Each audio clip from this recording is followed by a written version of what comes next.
Bismillah. Monsieur le Président de l'Assemblée nationale, Monsieur le Premier ministre, Mesdames, Messieurs les membres du gouvernement, Mesdames, Messieurs, honorables députés. Ni ko Premier ministre waxee léegi rek question yi dafa duggalante waaye mën naa ci dégg discussion avec le Fonds monétaire fan lañ ci toll. À quand un nouveau programme? La dette publique, son ampleur, quel traitement pour la dette publique? Si je synthétise de manière véritablement schématique, question yi ñu laaj. Les discussions avec le Fonds se passent très bien, contrairement à ce que pourraient penser certains. Il se passe très bien.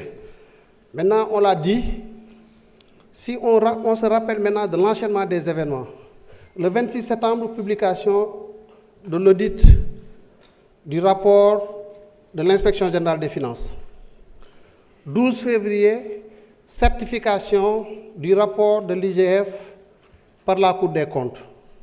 Et c'est à partir de ce moment qu'on peut parler de négociations, de discussions avec le Fonds monétaire sur la situation économique et financière du Sénégal. Cette phase a été matérialisée par une lettre que nous avons adressée au DG du Fonds le 28 février avec une matrice des mesures de réforme pour acter les écarts que nous avons constatés dans la publication des informations antérieurement dans le cadre du programme que nous avions avec le FMI. Depuis lors, les discussions sont en cours, mais il faut le dire, nous l'avons tous constaté. On est passé de 74% de taux d'endettement, 5,4% en moyenne sur la période, à un taux d'endettement de 119%, avec un déficit budgétaire à fin décembre 2024 de 13,4%. Mais wax dëgg yàlla bu ngeen gisee écart yi am ci données yi di ngeen mën a comprendre pourquoi le FMI, mais véritablement sur le dossier du Sénégal, veut y aller avec assurance, avec véritablement sûreté, de façon à ce que si nous dépassons cette situation, qu'on ne puisse plus revenir et parler de misreporting, c'est-à-dire écart dans la communication des données. Voilà la situation sur le Sénégal. Donc, à partir de février, nous avons fait ce que nous avons appelé un inventaire sur la dette. Parce qu'un audit porte sur des échantillons.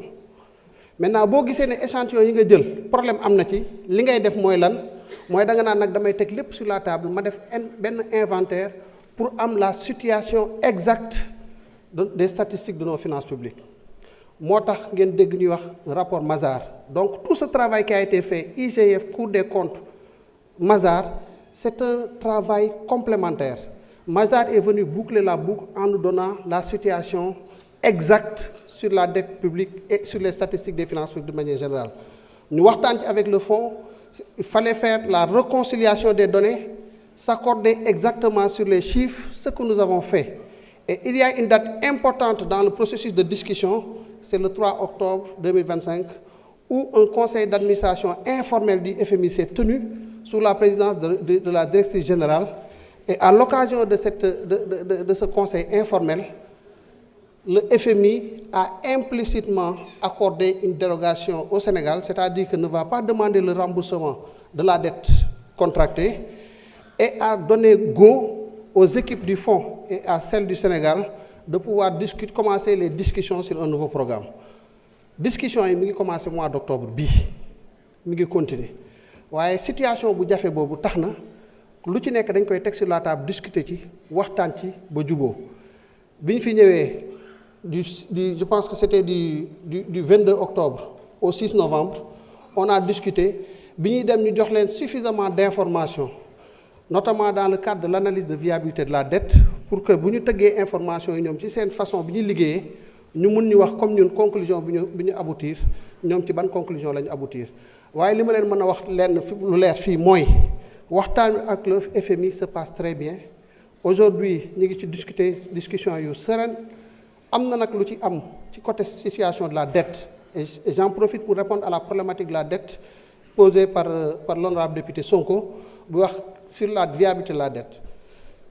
Analyse de viabilité de la dette moy comme kenn ku nekk fi bo bëggé lebi dañ taxaw né la yow li ngay leb foko tek est-ce que am nga capacité remboursement loolu fofu lañu tollu danaka suma koy simplifier rek loolu mooy analyse de viabilité de la dette est-ce que yow war nañ laa mën a lebal montant bi nga soxla est-ce que bu ñu la lebalee nekk bor boobu bu nekk lu lay suuxal fi ñu ci toll nag ci discussion boobu mooy ala kulli xaalis te loolu ñun ñoo ko njëkk a wax mooy la situation de la dette publique du Sénégal est une situation préoccupante au regard des statistiques 119%. bu ñu xoolee critères yi il y a des critères de solvabilité et des critères de liquidité. Sur les critères de solvabilité, le Sénégal ne pose pas fondamentalement de problème. Mais sur les critères de liquidité, maanaam at mu jot li ñuy soxla ci financement bu ñu ko xoolee en moyenne day toll ci 6 000 milliards 6 000 milliards boo jëlee déficit budgétaire jël remboursement de capital et les autres opérations de trésorerie mais loolu c'est un montant élevé le FMI moom jàpp ne loolu ñun mënuñ ko assurer financement boobu mënuñ ko assurer d'année en année sur l'horizon de l'analyse de viabilité de la dette. Nous estimons que c'est possible. En 2025, le besoin était de 5 700 milliards. Regardez le plan de financement tel que nous le déroulons. Nous le déroulons de la façon la plus sereine. Maintenant, il y a une donnée qui est que la situation de notre dette, le Sénégal a été souvent dégradé par les agences de notation. Soit c'est dans la difficulté qu'on reconnaît les bonnes initiatives et c'est dans la difficulté qu'on reconnaît les hommes. Et nous estimons que c'est dans ces difficultés-là qu'il nous faut trouver au très fond de nous les solutions à ces problématiques-là.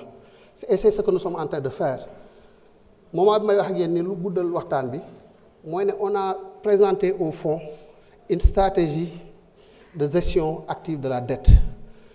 La dette de 6 000 milliards.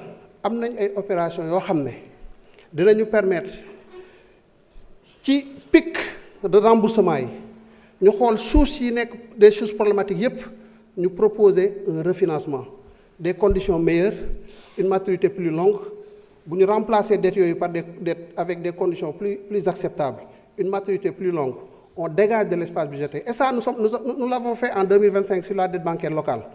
Nous avons pu traiter 585 milliards au mois où je vous parle, adossés aux 3 APE, appel public à l'épargne. Nous allons vers un 4e APE. Et avec cet APE-là, nous arriverons dans le processus justement de gestion active de la dette à dégager une marge budgétaire de plus de 500 milliards de francs, rien que sur 2025. Donc si nous disons que nous pouvons le réider sur la dette bancaire, sur la dette extérieure, c'est parce que nous pouvons le faire. Nous avons à ce jour identifié toutes les sources de la dette qui vont poser problème dans l'horizon de l'AVD. Et les opérations sont là, bien identifiées, et ci loolu lañ nekk.